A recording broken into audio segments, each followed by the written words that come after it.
Hey everyone, my name is Lindsay and this is Lindsay Likes Lit.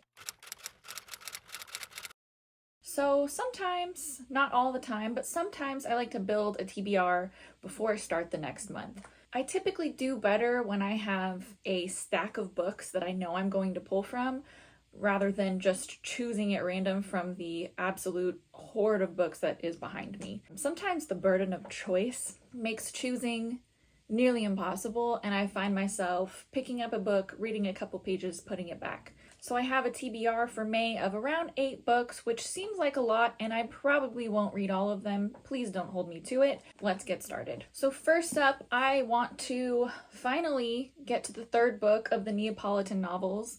I read 1 and 2 of this series last year. It is a quartet, so there are 4 books. This is book 3, and I desperately need to continue this. And since the weather's kind of heating up, I want to continue on in this story, which is so summery.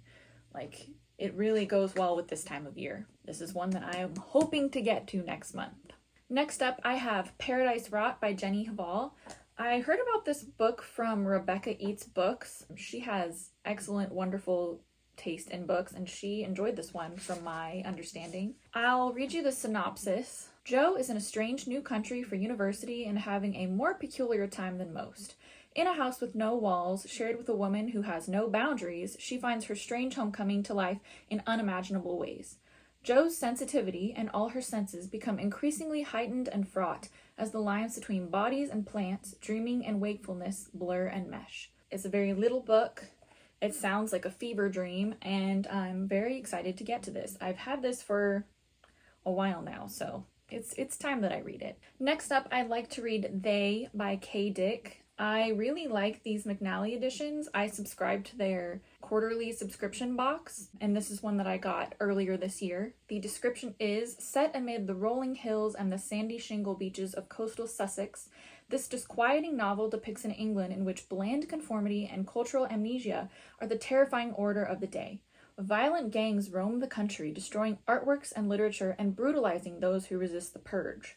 As the menacing they creep ever closer, a loosely connected band of dissidents attempts to evade the chilling mobs, but it's only a matter of time until their luck runs out. So this really sounds kind of creepy, very interesting. I'm excited to kind of be set in the English countryside, and I love this cover. It's like a little half flap.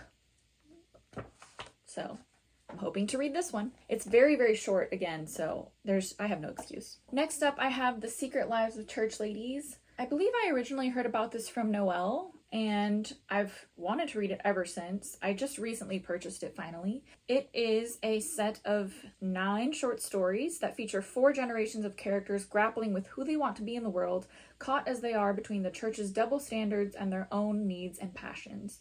I think this will be an excellent short story collection. It's pretty hyped, and I think I'll really enjoy it. I grew up going to a religious school, not so much to my joy, so I think reading about kind of a church's double standards conflicting with your own desires would be a really interesting thing to read about. I've heard that Peach Cobbler is an excellent story in this collection, so looking forward to this. Again, very tiny.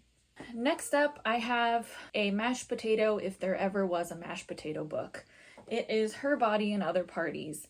I've been meaning to read this forever. It's honestly shameful at this point that I have not read it. Feel free to shame me in the comments. I'll accept it. I'll just read the description in case you've never heard of this book before, in which case you likely live under a rock. In her electrifying debut, Carmen Maria Machado blithely demolishes the borders between psychological realism and science fiction, comedy and horror, fantasy and fabulism.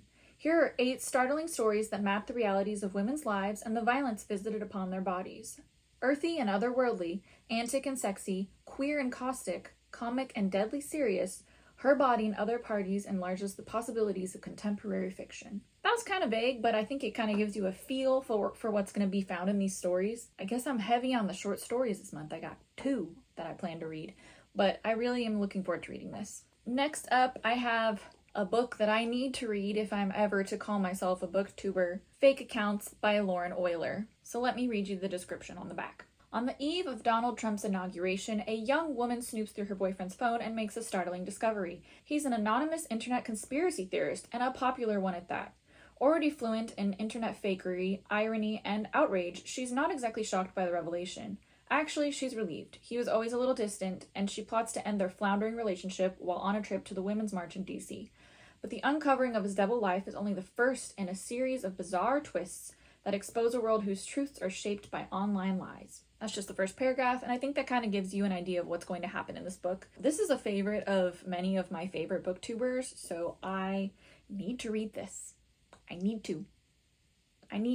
It's one of the first books that I bought last year when I got super excited about buying books and reading again, so I need to. Next up is a recent purchase. I know I said I was on a book ban, but I found myself down near the bookstore with an hour and a half to burn, and I went inside, and I can't go inside without buying at least 3 books. So that's what happened. I forgive myself because I got a couple good ones.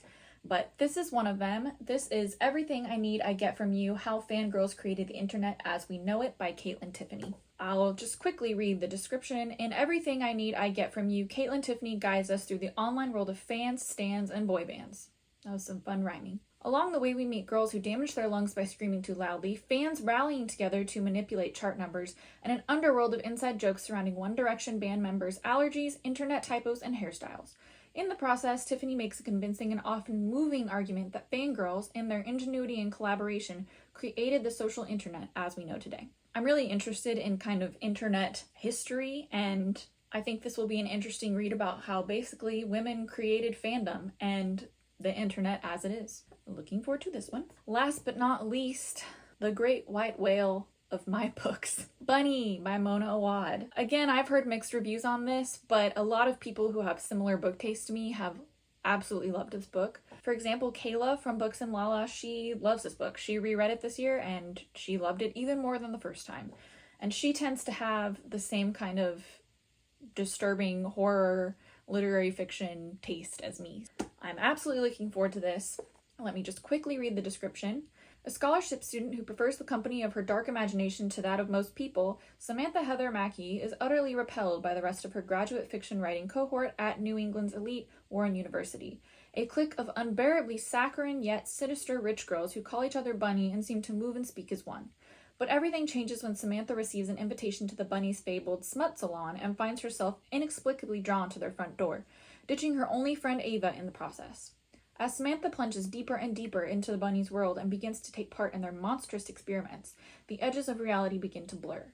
Soon her friendships with Ava and the Bunnies will be brought into deadly collision. I'm so excited.